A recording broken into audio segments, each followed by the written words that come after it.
Assalamualaikum warahmatullahi wabarakatuh. Alhamdulillah, salawat dan salam kepada Rasulullah Muhammad sallallahu alaihi wasallam. Yang saya hormati dan saya muliakan para guru-guru yang hadir di tempat ini, para kiai, para ulama yang hadir di tempat ini. Beliau inilah orang yang paling banyak amalnya pada hari ini. Karena kita bisa tahu halal dan haram dari guru-guru kita. Alhamdulillah, saya juga bisa menjadi ustadz juga karena guru. Maka kita doakan guru-guru kita sehat walafiat. Amin. Saya mohon maaf tuan-tuan guru, saya tidak bisa sebut satu demi satu. Di samping karena saya takut salah menyebut gelar dan nama, juga sejujurnya memang saya tidak tahu pangkat dan jabatan Bapak Ibu. Terkhusus guru saya Ustadz Fahrul Rosi. Beliau ini saya selalu panggil Ustadz Wahabi yang syar'i. Ya, ini beliau ini kalau tadi versi ceramah serius. Ya, sekarang versi kasih ketawa-ketawa. Ya. Terima kasih atas ilmunya yang baru saya dapat lagi garis bawah. Allah berutang kepada orang-orang yang berbuat baik. Pak Kiai semua, saya ini Ustadz copy paste. Boleh baca latar belakang saya tidak pernah mondok. Satu-satunya pondok pesantren yang pernah saya ikuti adalah pesantren kilat. Waktu saya SMA. Istri saya juga dari sini, alumni pesantren putri. Tapi tidak selesai. Kenapa? Saya cepat melamarnya. Ya. Dia tadi jadi tidak ustazah, tapi dia menjadi istrinya Ustadz Dasat Latif. Oh. Dia dapat WhatsApp saya, ternyata masih sering komunikasi dengan mantanmu Pak Ustadz. Saya bilang, iya, mantan itu bukan aplikasi, susah dihapus. Kalau aplikasi hapus tidak ada bekasnya, kalau mantan pasti ada bekasnya. Meskipun mantan terindah, tapi dia tetap mantan. Kamu jadi istriku. Wah. Yang saya hormati yang mewakili Kapolres, Pak Kompol Rizky. Ini beliau hebat, Bu. Kenapa? Bisa mewakili Kapolres. Sementara Kapolres tidak bisa mewakili Bapak. Alhamdulillah. Adik-adik, jangan kau musuhi polisi. Pak Kiai kalau hilang mobilnya, siapa dicari? Polisi. Ibu-ibu hilang motornya, siapa cari? Pak Imam aja hilang motornya.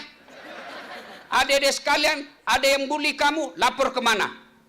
Polisi. Ibu-ibu hilang suaminya, cari siapa? Ya, masa cari polisi? Kita bisa ceramah di sini karena kita tertib, aman, damai, jasa-jasanya polisi. Mana bisa kita ceramah kalau sudah rusuh? Assalamualaikum warahmatullahi wabarakatuh. Sudah ada batu. Jasa-jasanya Pak polisi. Kalaupun ada polisi, kau melanggar, kau tidak lihat di rambu-rambu. Saya lihat Pak. Kenapa kau langgar? Saya tidak lihat Bapak. Kenapa kau tidak lihat saya? Bapak sembunyi di tikungan. Mana SIM-mu? Ini Pak. STNK. Lengkap. Saya tilang kau. Kenapa Bapak tilang? Kau pembohong. Maksudnya apa? Itu motormu Honda, jaketmu Yamaha. Itu polisi film India.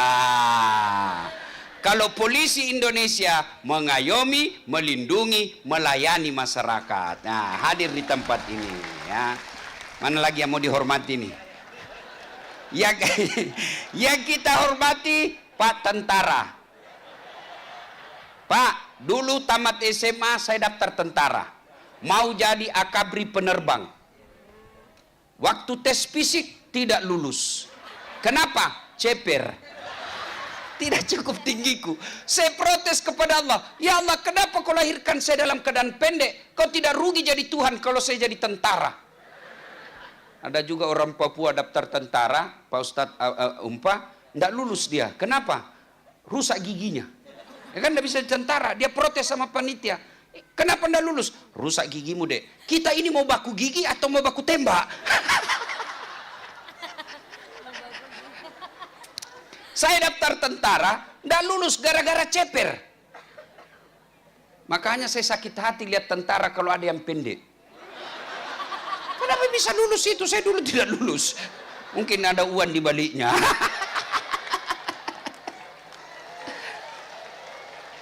Saya tidak jadi tentara, Ustadz. Teman saya yang lulus waktu itu sekarang polisi. Dia AKBP, 2 bunga. Reserse di Sulawesi Barat, Polda. Pakai baret merah. Saya pakai baret putih. Alhamdulillah dengan baret putih yang saya pakai, mulai baret hitam sampai baret merah, saya ceramai kau semua, termasuk Bapak. Allah kasih yang terbaik. Mana lagi yang mau dihormati nih? Sudah habis? Bapak, Ibu, saudara-saudara kalian, Bapaklah yang harus saya hormati sebagai pendengar, karena biar saya hebat ceramah di sini, 2 jam berapi-api, tidak ada yang nonton. Sudah lama gila itu, Ustaz. Maka kita bersyukur kepada Allah hadir di tempat ini. Kita hormati semua karena Allah. 1. 2. Kita bersyukur kepada Allah karena kita dikasih kesehatan. Masya Allah. Ini kaki, Bu. Bersyukur kita kepada Allah. Kaki kita jalannya teratur. Bapak pernah bayangkan bagaimana seandainya kita jalan begini? Atau begini? Iya toh? Iya. Maka kita ucapkan Alhamdulillah. Alhamdulillah. Sedulur-sedulur, sampean kenal Lionel Messi? Ronaldo? Pak, itu Ronaldo gajinya di Timur Tengah sekarang 1 pekan 114 miliar rupiah. 1 minggu. Kumpul semua gajinya Ustadz di Pondok Gontor se-Indonesia belum kalah gajinya itu Ronaldo. Apa dia yang hebat? Apa dia yang jago? Tidak. Yang Allah lah yang jago. Kenapa? Karena melahirkan Ronaldo kakinya bisa bengkok. Mana bisa main bola kalau kakinya tidak bisa bengkok? Iya toh? Iya. Nje? Maka kita ucapkan Alhamdulillah. Alhamdulillah. Masya Allah. Sepanjang saya ceramah dari Sabang sampai Merauke bahkan ke luar negeri, baru di tempat ini saya melihat penceramah di kameramennya yang ambil gambar perempuan. Masya Allah. Itu yang dia pegang kamera, Pak, mahal tuh. Mahal. Itu kamera saya sendiri tuh, bukan takabur ya, supaya Bapak gampang memaknai itu. Alhamdulillah.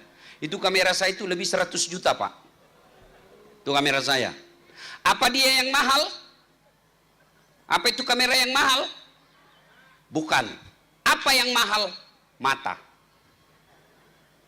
Itu kamera, biar Bapak punya harga 300 juta, tidak bisa pakai, tidak mungkin. Foto Ustaz, setengah badannya, betul setengah badan. Yang jadi apa? Kaki ke bawah. Setengah badan tuh. Itu mesti ada duit belinya, ratusan juta. Mesti punya ilmunya untuk memakainya. Di zoom out, zoom in, diputar-putar, baru bisa bagus. Tapi bukan itu yang mahal. Apa yang mahal? Mata. Hebatnya lagi di mata Bapak Ibu, Allah lengkapi mata kita ini. Ada sensornya, namanya sensor pembeda. Dia bisa bedakan mana istri, mana tetangga. Bayangkan kalau di komplek ini tidak bisa dibedakan mana istri mana tetangga. Tak tukar-tukar istri. Kenapa? Lain rasanya ini malam. Ternyata Satpol PP. Maka kita ucapkan Alhamdulillah. Alhamdulillah. Ini lagi hits-hitsnya sekarang handphone. Mana handphone saya? Tapi ini handphone sekarang lagi hits. Kan? iPhone 17 2 tera. Ibu mengambil foto dan video satu keluarga sampai 5 tahun dah habis-habis. Nih. Tapi apa ini yang mahal? Apa ini yang mahal? Bukan. Apa yang mahal? Telinga. biar kau saya kasih ini iPhone 17 gratis, ambil dek. Mau? Mau? Tapi begitu saya kasih, sampean langsung tuli. Halo? Hei. Halo?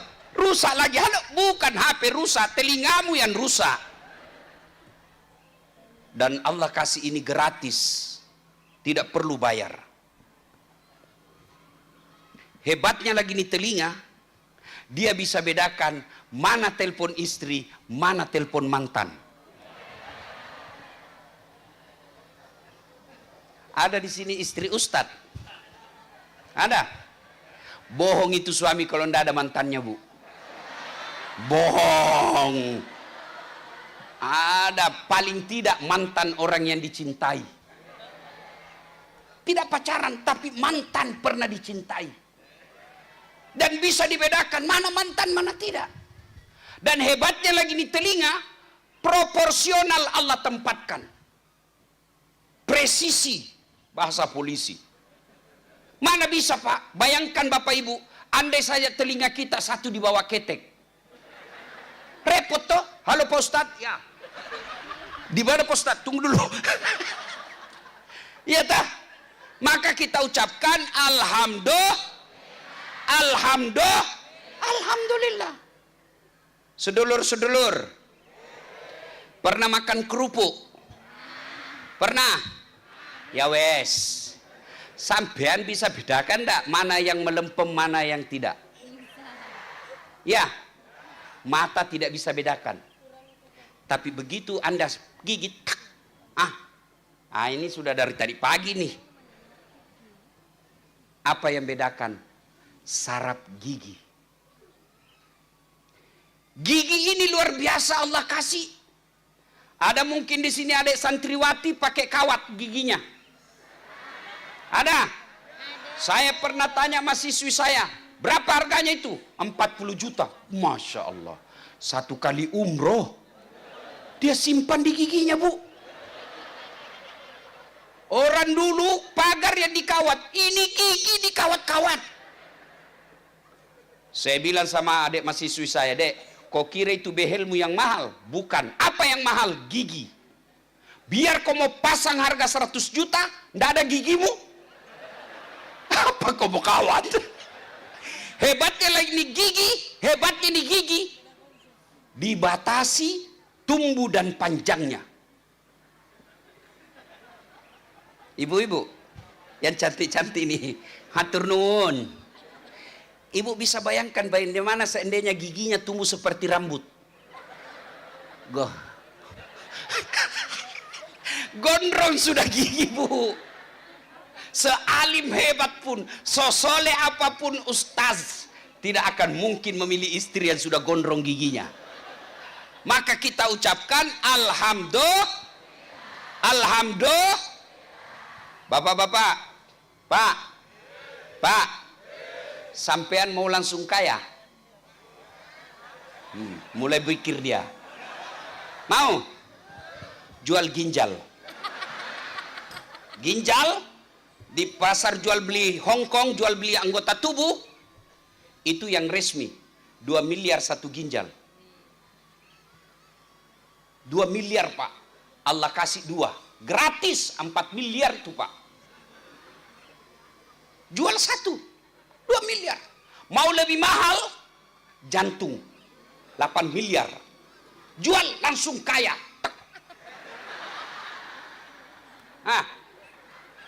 Bu, Ibu, makan soto Kudus, coto Makassar, bakwan, bakso Solo, nasi goreng gila. Demi Allah, zatnya ada racun. Dan mata kita tidak bisa membedakan ini racun, ini tidak. Masuk aja kita makan, masuk dia, ada racun yang bisa membahayakan tubuh.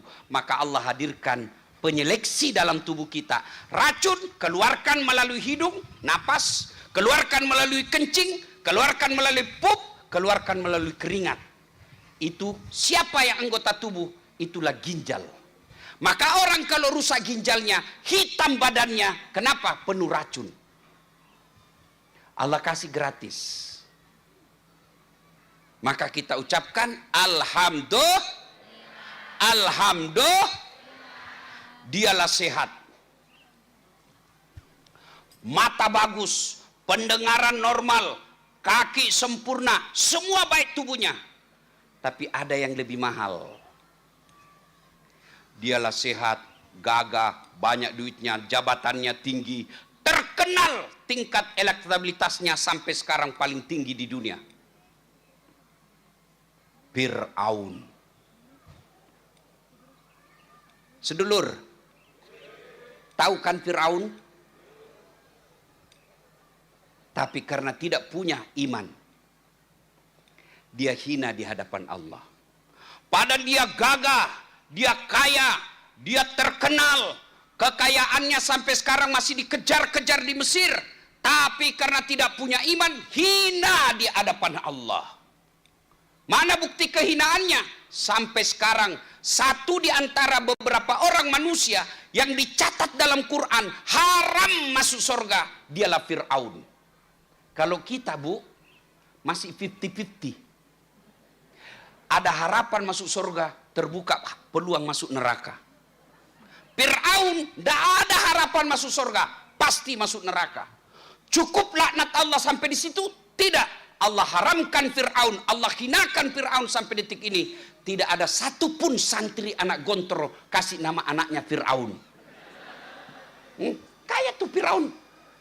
Nah, ada tokoh terkenal sedunia, Fir'aun, saya kasih kau nama Fir'aun. Beleng-beleng. Sebaliknya, ada manusia hina. Di pandangan manusia disebut budak. Budak itu Pak beda pembantu. Pembantu bisa kerja berhenti. Pembantu ada gaji bulanan. Budak hak milik. Bapak punya sapi hak milik namanya itu. Budak itu. Boleh jual, boleh sembeli, boleh kasih orang. Itu namanya hak milik. Budak. Tukang sisirnya Fir'aun. Anaknya. Jatuh sisirnya. Dia ucapkan. La ilaha illallah. Tiada Tuhan selain Allah. Kaget anaknya. Apa maksudmu Masita?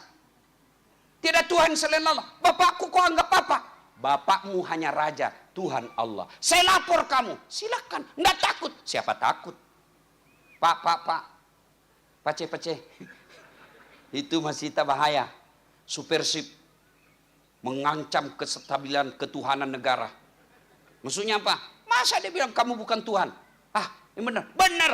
Panggil sidang Masita. Bukan pengadilan Indonesia ya. Sidang Masita, menurut intel kami, kamu yakin tiada Tuhan selain Allah? Ya. Bahaya. Berhenti kau. Enggak. Saya hukum kau. Silakan. Kau tidak takut? Enggak pernah saya takut sama kamu. Akhirnya apa Firaun?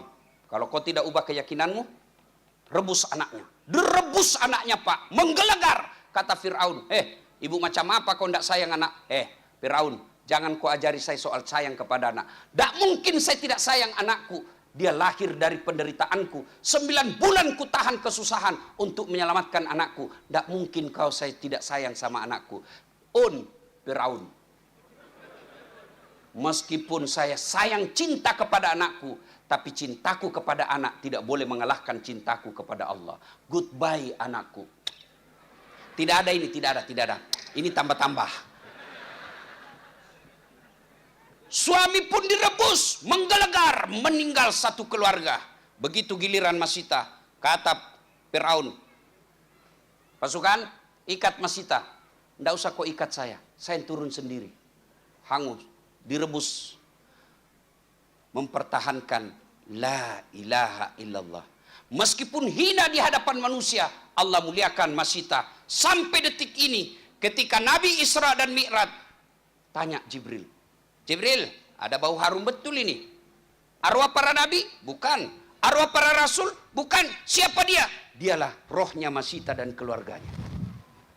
Sampai detik ini saya yakin ratusan anak gontor putri yang namanya Masita.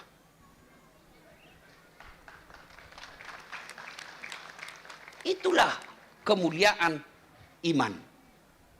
Kaya, bagus. Tidak iman, hina. Pejabat, bagus, tidak ada iman, lebih hina dari binatang.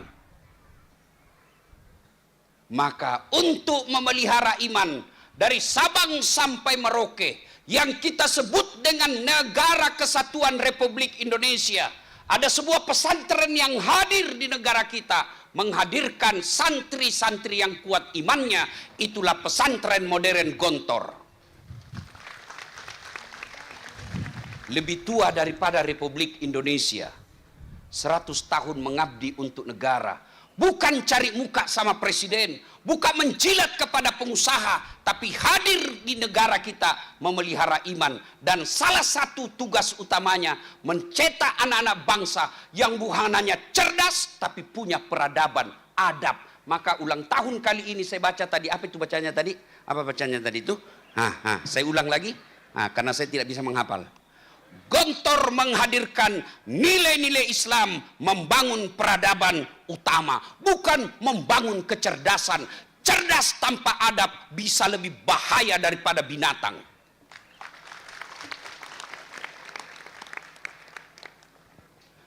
Sedulur-sedulur, tahu bajing? Tahu bajing? Itu bajing, Pak. Dia cuma makan kacang-kacangan. Bajing. Tapi bajingan, semen dia makan, MBG dia habisi.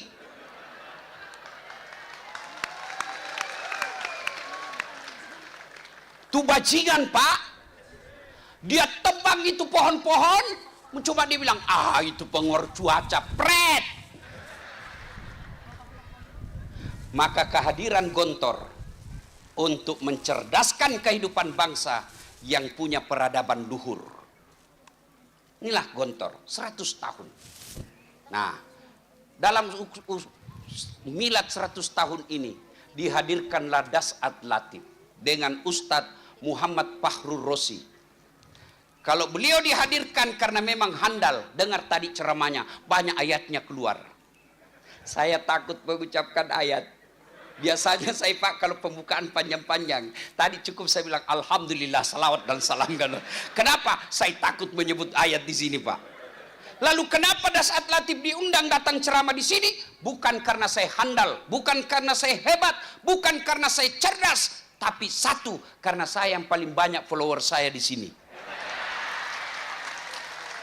Iya toh? Gimana, Pak? Yang kedua, ini bukti kepada Gontor seluruh informasi dan kepada halayak umum. Gontor semua mazhab kami terima, termasuk ustadz-ustadz yang selalu digelari sama ustadz mereka yang sebut itu ustadz sebelah, yang katakan kelompok-kelompok sunnah. Gontor ingin menghadirkan informasi, kami terima Dasat Latif di sini, meskipun kau tuduh ustadz stand up. Saya kan dibilangi ustadz stand up, Pak. Dia bilang ustadz tidak sunnah. Saya bilang kenapa kau tuduh saya tidak sunnah? Dia bilang itu buktinya, kau tidak pelihara jenggot. Mau dia apa kalau tidak mau tumbuh? Ustadz Fahrul Rosi pakai jenggot, ya kan? Wahabi syar'i dia. Ya Bapak Ibu saudara-saudara sekalian.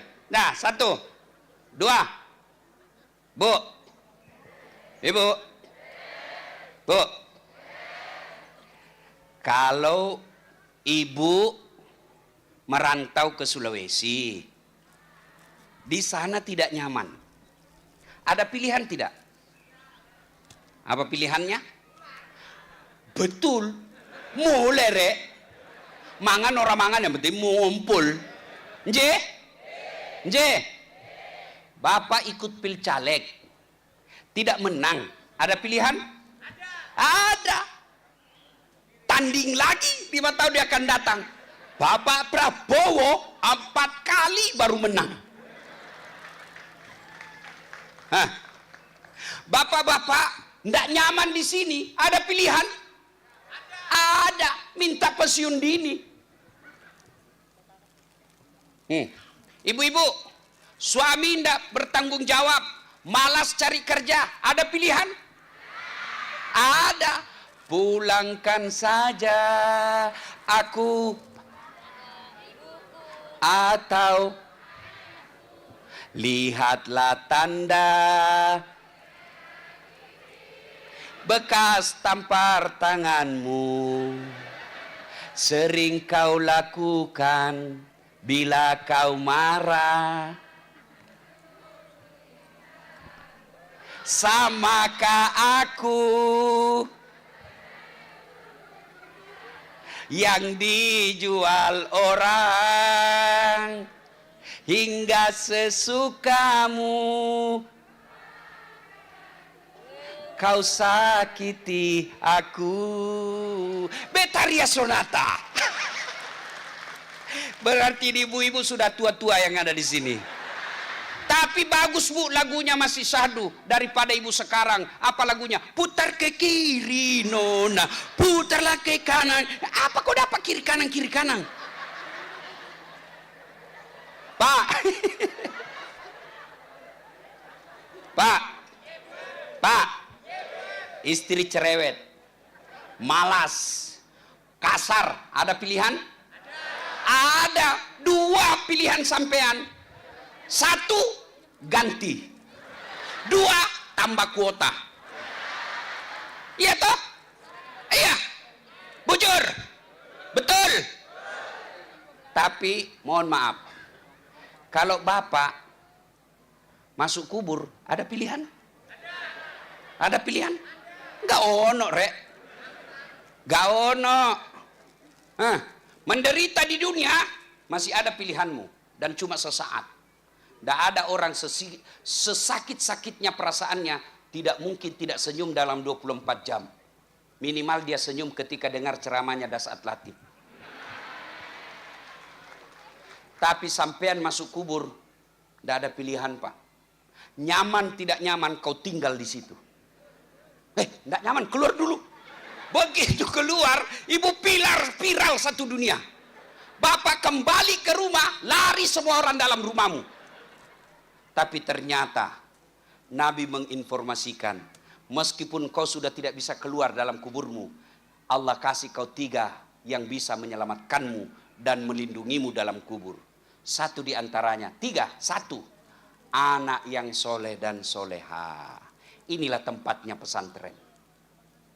Bapak kirim anak ke luar negeri, kalau masih Timur Tengah insya Allah aman. Tapi kirim ke Eropa, saya khawatir pergi bawa iman, pulang bawa kufur. Saya pergi ceramah ke Los Angeles, Amerika Serikat. Sampean tahu Los Angeles? Tahu? Tahu? Ngawi belok kanan. Di Los Angeles, Pak Polisi, saya pergi di sana ceramah Pak. Ternyata orang di sana kalau hormat, tentara polisinya, kalau hormat begini cara hormatnya Pak. Kenapa? Semua untuk negara. Kalau di Indonesia hormatnya begini, semua untuk kantong.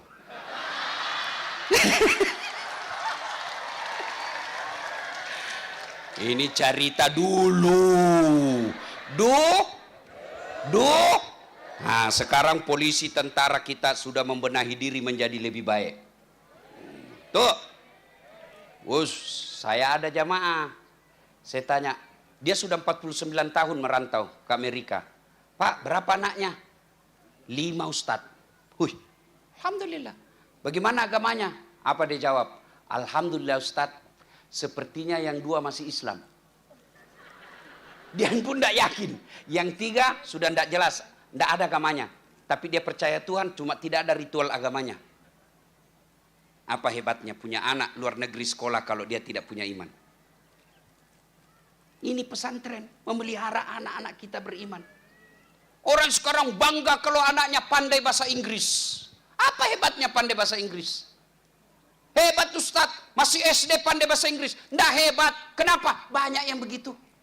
Masa sih banyak? Benar ibu. Nggak percaya? Silakan ibu ke Inggris. Anak-anak di sana Pak, bahasa Inggris semua Pak. Betul. Bu,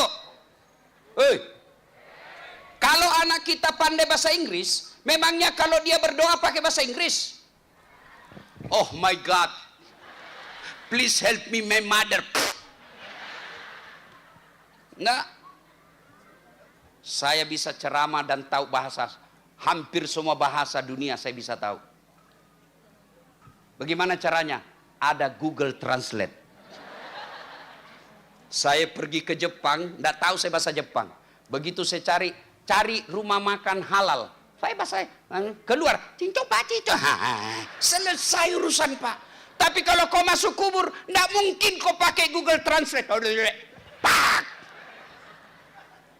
Ya Bu, Bu. Bersyukur orang tua yang menitipkan anaknya ke pondok pesantren. Satu, makanannya jelas halal. Dua, dia punya kepekaan sosial sebagai temannya. Tiga, besok-besok temannya yang 100, 200 ribu orang ada jadi pejabat. Itulah yang jadi akan menarik teman-temannya. Empat, orang yang sekolah di pesantren pasti sholat jamaahnya pas. Tapi kalau anak kita cerdas, tidak punya iman, jangan terlalu bangga. Saya mau tanya kembali Bu, tolong jawab Bu. Bu, kita lanjut lagi dulu lagu Bu ya. Kalau hafal ikut ya Bu. Ya. Tak sengaja lewat, ku melihat dihiasi, hati bertanya. Desi Ratnasari, Tenda Biru. Bu, tolong jawab Bu. Kalau ibu besok-besok meninggal, siapa yang doakan? Suami. Jangan harap kawin lagi Bu. Didengarlah mama nyece istri saya ceramah ini. Ustadz, jadi besok-besok kalau saya duluan meninggal, Ustadz kawin lagi. Saya perlu tenangkan hatinya. Sayangku, dengar baik-baik. Jangankan kau meninggal, kau masih hidup saja sekarang, saya selalu berpikir kawin lagi. Apalagi kalau kau sudah mati. Masya Allah. Pak Kiai, itu istri saya tanya, saya bercanda sama dia. Mama Cek sayang, besok-besok misalnya, saya bilang sama istri saya Bu, besok-besok misalnya, misal saja ini, saya sakit keras dan tidak ada lagi medis yang bisa mengobati kecuali saya diizinkan kawin lagi. Kamu pilih mana kira-kira? Mana kau pilih? Saya berobat kawin lagi atau mati? Apa dia bilang? Kau mati sajalah. Saya doakan kau husnul khotimah.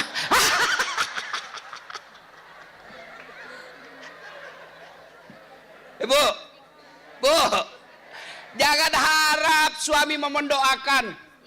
Kawin lagi Bu. Bapak-bapak, besok bapak meninggal, siapa yang doakan? Temanmu lihat itu di grup WhatsApp. Jangankan baca doa, ngetik doa saja ada orang meninggal. Tidak ada Pak. Apa dia kirim? Stiker Al-Fatihah. Dia tidak baca itu.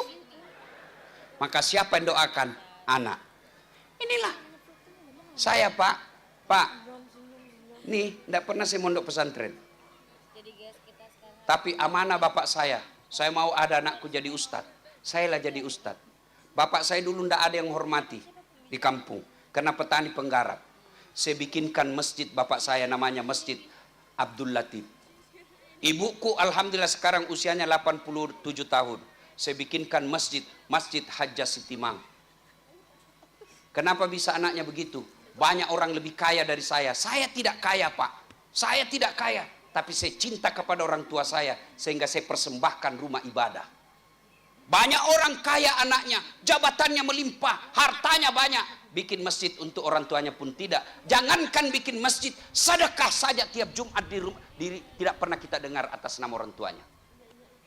Dan anak bisa sedekah untuk orang tua. Kalau anaknya soleh dan soleha. Jadilah anak-anak kita. Maka Bapak Ibu yang belum sekolahkan anak di pesantren, yuk kita lihat ada pesantren bully. 1 dari 1000 pesantren mungkin ada. Ingat, ada upaya secara sistematis masif ingin menjelekkan pesantren. Kenapa? Yang menjaga marwah Republik Indonesia ini, menjaga persatuan dan kesatuan yang selalu memelihara bangsa kita ini, inilah Islam yang ahlus sunnah wal jamaah. Dan itu umumnya ada di pesantren. Hati-hati, jangan ikut menyebar-nyebar konten yang menjelek-jelekkan pesantren. Ketika satu pesantren salah, pak, rame media nasional memberitakannya. Tapi ketika ada sekolah-sekolah umum, diam. Apalagi sekolah-sekolah non-muslim tidak pernah kita dengar. Kenapa? Mereka pandai merahasiakan. Untuk apa dipublis? Bapak, Ibu, saudara-saudara sekalian, karena waktu terbatas. Terus.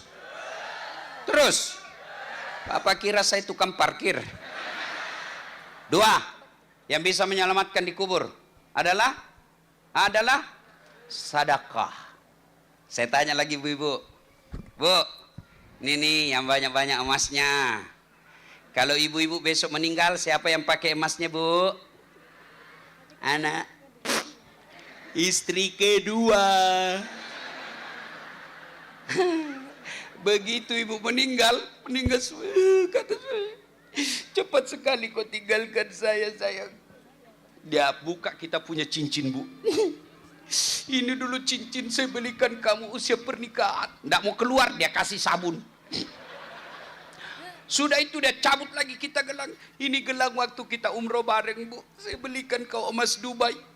Nangis sambil itu, Bu. Dia tarik lagi kita punya kalung. Ini usia pernikahan kita 25. Sambil menangis. Sudah itu terakhir gigi palsumu pun dia cabut. Dia bungkuslah dengan rapi. Dia masukkan ke laci sambil menangis. Rasanya tidak bisa kulanjutkan hidupku, Bu. 1 bulan kemudian ketemu janda. Waduh, kegirangan dia, Bu. Dia balik ke rumah, ambil itu bungkusan emasnya ibu. Dia bawa ke janda. Dek, ini sudah mati yang punya. Tidak lagi dia bilang wafat, dia bilang lagi kau mati. Sudah mati yang punya. Kau ambillah ini. Bu, daripada emas berlian diambil istri kedua, mending bawa ke pesantren. Ustadz, saya punya emas 100 gram, jadikan kelas. Itulah ibu yang nikmati meskipun ibu sudah dikubur. Sedekah, Ibu. Bu, ibu-ibu yang kaya ndak usah pakai emas asli. Pakai aja yang palsu. Kenapa? Biar palsu orang ndak percaya. Masa palsu? Kaya itu. Maka yang palsu ibu pakai, yang asli bawa ke pesantren. Ibu-ibu yang miskin ndak usah pakai yang asli. Biar pakai asli orang ndak percaya. Dari mana dia dapat palsu itu? Maka lebih baik pakai yang palsu, yang asli bawa ke pesantren. Itulah yang bisa melindungi di alam kubur. Sedekah. Dan tidak ada orang bangkrut gara-gara sedekah. Tolong carikan bapak yang bapak kenal, ketemu saya nanti. Mudah-mudahan bisa jadi bahan ceramah. Orang yang bapak kenal bangkrut gara-gara rajin sedekah. Tolong tunjukkan saya. Sebab sepanjang hidup saya, makin rajin sedekah itu orang makin kaya. Tidak pernah saya baca berita Das Atlatif bangkrut gara-gara membantu panti asuhan. Tidak. Yang bangkrut gara-gara pilcaleg. Yang bangkrut gara-gara pilkada. Yang bangkrut gara-gara selingkuh. Yang bangkrut gara-gara narkoba. Tidak ada orang bangkrut jalan fisabilillah. Saya heran dari mana orang Islam kalau dia punya sifat pelit. Sebab Nabi dalam keadaan tidak ada makan sekalipun di rumahnya, beliau sedekah. Allah tidak akan melihat sedekah kita 10 miliar. Allah tidak melihat 100 juta. Sedekahnya ibu-ibu yang ngontrak-ngontrak rumah, dia kirim 1 bungkus, 2 bungkus nasi ke masjid. Sedekah berkah Jumat, 2 bungkus. Bisa jadi lebih mulia daripada anggota DPR 150 bungkus tapi uang korupsi. Bu, sedekah ya. Mau jaga suami dari laki perempuan jahat? Mau? Nggak usah kau periksa HP-nya.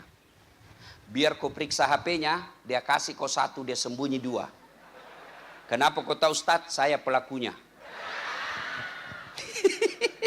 Ayo dia lihat sudah istri saya ini mati sudah. Ya, ibu, lebih baik ibu minta pertolongan kepada Allah. Ya Allah, saya lihat suamiku mulai lain-lain. Tidak mungkin saya bisa menjaganya 24 jam. Ya Allah, ini ada duit saya 1 juta. Saya bawa ke pesantren Putri Gontor untuk memperbaiki AC-nya yang rusak. Mudah-mudahan AC itu suami saya sejuk hatinya melihat diriku. Bismillah. Yang jadi masalah kalau suaminya juga bangun sholat tahajud lalu dia berdoa. Ya Allah, saya capek sudah lihat istri saya. Ngamuk aja kerjanya ya Allah. Panas saja perasaannya ya Allah. Ini ada duit saya 1 juta rupiah. Saya bawa ke pesantren beli AC. Mudah-mudahan AC itu menyejukkan hati istriku supaya dia ikhlas saya kawin lagi. Bingung malaikat. Bu, sedekah ya bu ya. Ibu kirim ke sini. Ustadz, saya dengar itu pesantren Putri lagi banyak yang rusak mejanya. Berapa meja satu Ustadz? Ya mungkin 150.000. Saya perbaiki 5 Ustadz. Itulah yang ibu miliki. Sedekah. Yang ketiga, saya ulang, anak yang soleh dan soleha. 2, sedekah. Kita sedekah di sini. Sedekah harus duit? Tidak. Sedekahnya para alim ulama adalah ilmu. Sedekahnya para satis adalah ilmu. Ustazah lah ilmu. Sedekahnya kita kalau tidak bisa duit, tidak bisa tenaga, tidak bisa ilmu, boleh sedekah dengan senyum. Sedekah tetangga senyum. Senyum Pak, itu sudah sedekah. Dan yang ketiga adalah ilmu yang bermanfaat. Ternyata rangkuman 3 hadis ini, 3 pilihan ini, semua terintisari, dirangkum di pesantren ini. Maka kita tidak punya pilihan kecuali menjaga pesantren ini makmur, sejahtera, dan berkelanjutan hingga akhir zaman. Demikian, mudah-mudahan ada manfaat. Lebih dan kurangnya mohon dimaafkan. Usikum wa nafsi bitaqwallah fastabiqul khairat. Assalamualaikum warahmatullahi wabarakatuh.